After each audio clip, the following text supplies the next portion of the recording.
నేను సీతమ్మ దర్శనం చెయ్యలేకపోయాను. ఇప్పుడు నేను మళ్ళీ తిరిగి ఉత్తర తీరాన్ని చేరుకుంటాను. చేరుకున్న తర్వాత ఒంటికాలు మీద నిలబడి ఉంటారు అక్కడ వానరములన్నీ. పెద్దవాడు జాంబవంతుడున్నాడు, అంగదుడున్నాడు. అడుగుతారు, సీతమ్మ దర్శనం చేశావా అని. నాకు సీతమ్మ జాడ తెలియలేదు అని చెప్తాను. వెనక్కి ఎలా పెడతారు? సుగ్రీవుడు అందరిని సంహరిస్తాడు, వేళ దాటిపోయింది కాబట్టి ఏం చేస్తారు? అందరూ ప్రాయోపవేశం చేస్తారు. ప్రభువు నా గురించి ఎదురు చూస్తుంటాడు, హనుమ రాలేదు దక్షిణ దిక్కు నుంచి అని. నేను వెళ్ళి సుగ్రీవుడికి ఈ మాట చెప్తాను, సీతమ్మ జాడ కనపడలేదు అని. ఈ మాట వినగానే నేను మిత్రుడికి ఉపకారం చెయ్యలేకపోయాను అని సుగ్రీవుడు ప్రాణం వదిలేస్తాడు. సుగ్రీవుడు ప్రాణం వదిలేయగానే ఉన్న స్నేహితుడు కూడా మరణించాడు అని రామచంద్రమూర్తి వదిలిపెట్టేస్తారు. రాముడు లేక లక్ష్మణుడు వదిలేస్తాడు. ఇది విని వానరకాంతలందరూ వదిలేస్తారు.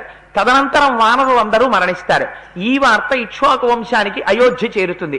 అక్కడ వాళ్ళందరూ మరణిస్తారు. కౌసల్య, సుమిత్ర, కైకేయి మరణిస్తారు. నేను పట్టుకెళ్లిన వార్త వల్ల ఇంతమంది మరణిస్తారు. ఈ వార్త పట్టుకుని నేను వెడితే ఎంత, వెళ్ళకపోతే ఎంత? మరి సీతమ్మేమైనట్టు? బహుశా రావణాసురుడు వేగంగా తీసుకొస్తున్నప్పుడు తల్లి ఆయన ఒడిలో కొట్టుకోవడంలో జారి సముద్రంలో పడిపోయి ఉంటుంది. ఏ క్రూర మృగాలో తినేసి ఉంటాయి. కాదు, సీతమ్మ అంతటి భీరువు కాదు.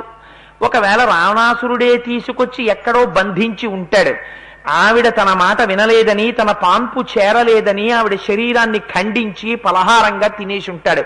కాదు, కాముకుడైన వాడు తను కామించిన స్త్రీని సంహరించాడు కాబట్టి సంహరించి ఉండడు. లేదు, రాక్షసులు తినేసి ఉంటారు. రావణాసురుడు కామించిన స్త్రీని తినగలిగినంత ధైర్యం రాక్షసులకు ఉండదు కాబట్టి వాళ్ళు తినుండరు. రామచంద్రమూర్తికి సీతమ్మ జాడ తెలియకుండా వీడే ఎక్కడో దాచి ఉంటాడు కాబట్టి ఒక పని చేస్తాను. పశువుని పశుపతికి సమర్పించినట్టు నిద్రపోతున్న రావణాసురుడి 10 తలలు గిల్లేస్తాను. గిల్లేసి వీడి మృతకలేబరాన్ని తీసుకెళ్లి రామచంద్రమూర్తి యొక్క పాదముల దగ్గర పారేస్తాను. లేదా ఈ లంకని పెళ్లగించి పట్టుకుపోతాను అనుకుని, కాదు నేను ఇది తీసుకెళ్లి ప్రయోజనం ఏమిటి? సీతమ్మ జాడ చెప్పలేకపోయాను. అది లేని దానికి ఇవన్నీ చెయ్యడం ఎందుకు? వెళ్ళను, అసలు ఇంకా నేను వెళ్ళను తిరిగి. హస్తాదాను ముఖాదాను నియతో వృక్షమూలిక వానప్రస్థో గమిష్యామి హెదృష్ట్వా జనకాత్మజాం. సీతమ్మ తల్లి జాడ దొరికేంత వరకు ఇలాగే కూర్చుంటాను వానప్రస్థుళ్ళ. చేతిలో ఏదైనా పడిందా తింటాను, పడలేదా ఉపవాసం ఉండిపోతాను, లేదా అగ్నిహోత్రంలో ప్రవేశించేస్తాను. కాదు నీటిలో ప్రవేశించి శరీరాన్ని విడిచిపెట్టేస్తాను. హనుమ అంతటి వారికి చచ్చిపోవాలన్నంత నిర్వేదం వచ్చేసింది. సుందరకాండకున్న గొప్పతనం ఉపాసన కాండ. మిగిలిన వాళ్ళు చచ్చిపోదామంటే దర్భలు పరిచేసుకుంటారు. హనుమ గొప్పతనం ఏమిటంటే ఆయనకున్న భక్తి. మిమ్మల్ని కాపాడేదేది అంటే భక్తి ఒక్కటే. మాకు ఐశ్వర్యం ఉందండి, నీకు అక్కడికి రాదు. మైనాకుడి కన్నా నువ్వు ఐశ్వర్యవంతుడుగా, బంగారు శిఖరాలున్నాయి మైనాకుడికి. ఇంద్రుడు వజ్రం పెట్టి కొడితే ఎగరలేకపోతే వాయుదేవుడు తీసుకెళ్లి సముద్రంలో బారేశాడు. నేను చాలా అధికారం ఉన్నవాడినండి, రావణాసురుడి కన్నా అధికారం ఉన్నవాడివా? 10 తలలు తెగిపోయాయి.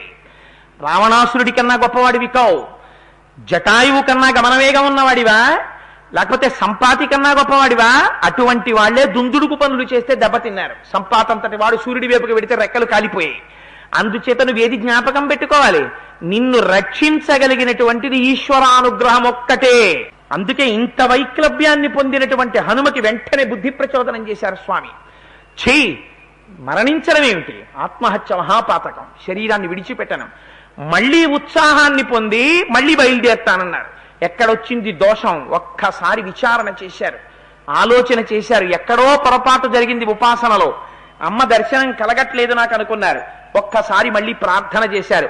నమోస్తు రామాయ సలక్ష్మణాయ దేవ్యై చ తస్యై జనకాత్మజాయై నమోస్తు రుద్రేంద్ర యమానిలేభ్యో నమోస్తు చంద్రార్కమరుద్గణేభ్యః సిద్ధిం మే సంవిధాస్యంతి దేవాస్సర్షి గణాస్తిహ బ్రహ్మా స్వయంభూర్భగవాన్ దేవాశ్చైవ దిశంతు మే సిద్ధిమగ్నిశ్చ వాయుశ్చ పురుహూతశ్చ వజ్రహృత్ వరుణ పాశహస్తశ్చ సోమాదిత్యౌ తథైవ చ అశ్వినౌ చ మహాత్మానౌ మరుతః సర్వయేవ చ సిద్ధిం సర్వాణి భూతాని భూతానాం చైవ య ప్రభుః దాస్యంతి మమ యే చాన్యే హెదృష్ట్వా పదిగోచరాః అన్నారు. నమోస్తు రామాయ సలక్ష్మణాయ, దీన్ని ప్రార్థనా శ్లోకంగా తీసుకుంటారు రామాయణానికి. నమోస్తు రామాయ సలక్ష్మణాయ. తాను బయలుదేరే ముందు రామచంద్రమూర్తికి ఎక్కడా ప్రకటంగా నమస్కారం చెయ్యలేదు. అందుకని ఇప్పుడు ఆ దోషాన్ని దిద్దుకుంటున్నారు. నమోస్తు రామాయ ప్రయత్నపూర్వకంగా నమవాచకాన్ని ప్రయోగం చేశారు. స్వామి నమస్కారం. నేను ఎంతటి వాణ్ణి? నమస్కారం అంటే 5 జ్ఞానేంద్రియాలు 5 కర్మేంద్రియాలు అధిష్టానమైనటువంటి బుద్ధి 11 కలిపి ఇలా పెడితే అది నమస్కారం. ఇలా అంటే ఆఫీస్ నమస్కారం. పెద్దల దగ్గర భగవంతుడి దగ్గర ఇలా పెట్టాలి. అందుకని నమోస్తు రామాయ సలక్ష్మణాయ, లక్ష్మణునితో కూడుకుని ఉన్నటువంటి రాముడికి నమస్కారం. భాగవతులతో కూడుకుని ఉన్నటువంటి పరమాత్మ మరింత ప్రసన్నుడై ఉంటాడు. అందుకని నమోస్తు రామాయ సలక్ష్మణాయ దేవ్యై చ తస్యై జనకాత్మజాయై. అమ్మా నిన్ను నేను వెతకడం ఏమిటమ్మా?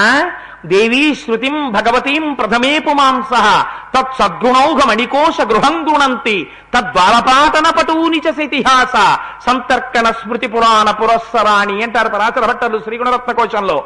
పురాణములైనా వేదములైనా ఉపనిషత్తులైనా అమ్మవారు ఉండేటటువంటి చిరునామా చెప్తాయి తప్ప అమ్మవారి యొక్క దర్శనాన్ని చేయించలేవు. అమ్మవారి దర్శనం అమ్మవారి యొక్క అనుగ్రహం మీద ఆధారపడి ఉంటుంది. అమ్మా నేనా అమ్మా నిన్ను దర్శనం చేసేవాణ్ణి, నేను నీ గురించి వెతకనా? వెతికితే నువ్వు కనపడతావా? అలా ఎందుకు కనపడతావమ్మా? నువ్వు అనుగ్రహిస్తే నాకు దర్శనమిస్తావు. తెలియక నేను వెతుకుతున్నానని వెతికానమ్మా. నేను కాదు వెతికేవాణ్ణి. సీతమ్మ తల్లి దర్శనాన్ని హనుమ చేసుకున్నారన్న ఖ్యాతి నువ్వు నాకు ఇవ్వాలి. దానివల్ల నేను కృతార్థుడనవ్వాలి. రేపొద్దున్న లోకంలో అందరూ శింశుపావృక్షం కింద కూర్చున్న సీతమ్మ దర్శనం హనుమకు అయింది అని సంతోషించాలి. అమ్మా నాకు అటువంటి భాగ్యాన్ని ఇయ్యమ్మా. నేను నిన్ను చూడడం ఏమిటమ్మా, పొరపాటు జరిగిపోయింది అన్నారు. దేవ్యై చ తస్యై జనకాత్మజాయై. అమ్మా నీ పుట్టుకెటువంటిది? జనకుని యొక్క ఆత్మస్వరూపిణివి నువ్వు. ఎందుచేత? ఆత్మజవు. జనక మహారాజు గారి యొక్క శరీరమునకు జన్మించిన దానివి కావు. ఆయన తేజస్సుకి జన్మించిన దానివి కావు. ఆయన యజ్ఞం చేద్దామని నాగలి పెట్టి భూమిని దున్నుతుంటే తనంత తానుగా నాగటి చాలుకి తగిలి పైకి లేచి వచ్చి ఉద్ధిత అని పిలిపించుకుని నీ అంత నువ్వు సీత అని పేరు పెట్టుకున్నటువంటి తల్లివి. అలా నువ్వు దొరకడం చేత జనకుడు భాగ్యాన్ని పొందాడు. ఏమని? జానకి అని పేరు పెట్టుకున్నావు. నేను జనకుడి కూతుర్ని అని. నువ్వు ఆ పేరు పెట్టుకుని జనక మహారాజు గారిని ఉద్ధరించావమ్మా. అటువంటి తల్లివి నాకు దర్శనమిచ్చి నన్ను ఉద్ధరించమ్మా. దేవ్యై చ తస్యై జనకాత్మజాయై నమోస్తు రుద్రేంద్ర యమానిలేభ్యో నమోస్తు చంద్రార్కమరుద్గణేభ్యః. సమస్త దేవతలు నాకు ఈ సిద్ధిని కటాక్షించాలి. ఇప్పుడేమంటున్నారు? అది సిద్ధి అన్నారు. సిద్ధిం మే సంవిధాస్యంచి దేవాస్య గణాస్వ్యః బ్రహ్మా స్వయంభూర్భగవాన్ దేవాశ్చైవ దిశింతు మే సిద్ధిమగ్నిశ్చ వాయుశ్చ పురుహూతశ్చ వజ్రభృత్ వరుణ పాశహస్తశ్చ సోమాదిత్యౌ తథైవ చ అశ్వినౌ చ మరః మహాత్మానౌ మరుతః సర్వయేవ చ సిద్ధిం సర్వాణి భూతాని భూతానాం చైవయ ప్రభుః దాస్యంతి మమయేఛాన్యే హదృష్ట్వాః పరిగోచరాః. నాకు అటువంటి దృష్టిని కల్పించి నాకు సీతమ్మ తల్లి యొక్క దర్శనమయ్యేటట్టుగా దేవతలందరూ నన్ను కటాక్షింతురుగాక అని నమస్కారం చేశారు. చెయ్యగానే ఎదురుగుండా అశోకవనం కనపడింది. ఇది ఈశ్వరానుగ్రహం అంటే. దిద్దారు స్వామి. ఇప్పుడు ఎక్కడ దిద్దారు? ఏది మరిచిపోయారో దాన్ని జ్ఞాపకం చేశారు.